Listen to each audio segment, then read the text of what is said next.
எல்லாரும் எப்படி இருக்கீங்க? This is Sukanya. YouTube channel start பண்ணி இன்னையோட 43 days கம்ப்ளீட் ஆயிடுச்சு. ஸோ என்னோட சேனலை முன்னே பற்றி யோசி திங்க போட்டு யுவர் செல்ஃப். உங்களுக்கே தெரியும், எந்த ஒரு விஷயத்த ஸ்டார்ட் பண்ணாலும் this is my mom Padmavati இவங்களை நினச்சா ஸ்டார்ட் பண்ணுங்க. இன்னைக்கு ரொம்ப ரொம்ப இம்பார்ட்டண்டான ஒரு டாபிக், அதாவது ஓப்பனிங் செரிமனி ஃபங்க்ஷன், திறப்பு விழா, தென் செயல்பாடுகள், நிகழ்ச்சிகள். ஏன் இந்த பதிவை நான் விடுறேன்னா, நிறைய பேர் லைஃப்பில் வந்து ஓப்பனிங்காக சில பேரை வந்து கூப்பிடுவாங்க. அவங்களாம் பெரிய பெரிய சாதனை படிச்சுட்டு வந்திருப்பாங்க. உண்மையாலுமே சொல்கிறேங்க, ஓப்பனிங் ஒரு கடை வந்தது, ஓப்பனிங் ஒரு செரிமனி விழாவுக்கு கூப்பிட்றாங்கன்னு வச்சுக்கோங்க, அவங்க ஏதாவது சாதனை படிச்சிருப்பாங்க. அவங்கள தான் இன்வைட் பண்ணியிருப்பாங்க. அவங்கள வந்து இன்வைட் பண்ணி ஓப்பன் பண்ணுங்கன்னு சொல்லுவாங்க. ஏன்னா அவங்க லைஃப்பில் சக்ஸஸ் ஆகிருப்பாங்க. உண்மையாக இல்லைங்களா? பெரிய பெரிய ஸ்டேஜில் இருக்கவங்களாம் வந்து ஓப்பனிங் செரிமனி ஃபங்க்ஷனை வந்து ஓப்பன் பண்ணுறதுக்காக, நிகழ்ச்சியை ஓப்பன் பண்ணுறதுக்காக வருவாங்க. உண்மையாக இல்லைங்களா? ஸோ அதே மாதிரி நம்மளும் வளரணுங்க லைஃப்பில். இன்னை பற்றி யோசி திங்கப்படுகிற செல்ஃப். நீங்கள் உங்கள் லைஃப்பில் முன்னேறி பாதியில் நேர் வழியில் நேர் இதில் போயிட்டே இருக்கணும்னு நினைங்க. எப்பயுமே சுதந்திராதீங்க. தயவு செய்து உங்களால் முடியுன்ற கான்ஃபிடென்ட்டை வளர்த்துக்கிட்டு தினமும் என்ன லேர்ன் பண்ணலாம், என்ன நம்ம கற்றுக்கலாம், என்ன நம்ம க்ரியேட் பண்ணலாம், நம்ம கூட இருக்கவங்களை எப்படி டெவலப் பண்ணலாம், நாம் எப்படி முன்னேறலாம், இதே மாதிரி மோட்டிவேஷனாக எப்பயுமே ஆறுதலாக மற்றவங்களுக்கு நீங்கள் உறுதுணையாக இருங்க. யாராவது டிப்ரெஷனில் இருந்துட்டாங்கன்னா நீங்கள் வந்து அவங்களுக்கு சேரப் கொடுத்து மோட்டிவேஷன் பண்ணுங்கள். நிறைய விஷயம் இருக்குங்க. நம்மளை என்கரேஜ் பண்ணுற ஒவ்வொரு விஷயமும் அவங்க முன்னேறத்துக்கும் வர முதல் படிக்கட்டு. அதுவே வந்து ஒரு முயற்சி தான். உண்மையாக இல்லைங்களா? அட்வைஸ் பண்ணிக்கிட்டே இருக்கிறாங்க, அட்வைஸ் பண்ணுறாங்க, எவ்வளோ பேர் இருப்பாங்க. ஆனால் என் பதிவு பார்த்துட்டு என்னுடைய ஆடியன்ஸ் ஒரு ஆள் சேஞ்சஸ் ஆனால் ஐம் வெரி கிளாட். மகிழ்ச்சி தந்தாங்கன்னா மறக்க முடியாது லைஃப். ஆமாம், ஓப்பனிங் செரிமனி ஃபங்க்ஷன், சரிங்களா?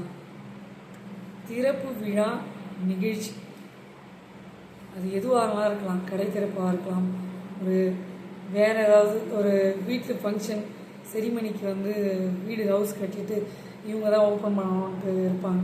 டெடிக்கேட்டடாக அவங்களுக்காக கட்டியிருப்பாங்க ஹவுஸ். அவங்க தான் வந்து ஓப்பன் பண்ணணும்னு நினைப்பாங்க. அதெல்லாம் வந்து பெரிய விஷயங்க. பெரிய பெரிய ஆளுங்களை தான் கூப்பிடுவாங்க அந்த ஓப்பனிங் செரிமனி விழாவுக்கு. அது மாதிரி நம்ம வளரணும், வளர்ந்துக்கிட்டு போயிட்டே இருக்கணும். இருந்தோம் வாழ்ந்தோம் சென்றோன்னு இருக்கக்கூடாது. நல்லா யோசிக்கிங்க. உங்களுக்கு திறமை இருக்குது, அதை நீங்கள் தான் மேலே கொண்டு வரணும். அப்படியே போயிட்டு ஒரு இடத்துல உட்காந்துடாதீங்க. தயவு செய்து எந்திரிச்சு செயல்படுங்க, சிந்திங்க. உங்களுக்கான திறமையை நீங்கள் தாங்க க்ரியேட் பண்ணிக்கணும், வாய்ப்பை நீங்கள் தான் ஏற்படுத்திக்கணும். ஹார்ட் ஒர்க் போட்டுகிட்டே இருக்க கிடைக்கலன்னு நினைக்காதீங்க. என்றைக்காவது ஒரு நாள் சக்ஸஸ் ஆகும். ஸோ நிறைய ஃபெயிலியர்ஸ் தான் சக்ஸஸ்க்கு முதல் படிக்கட்டு.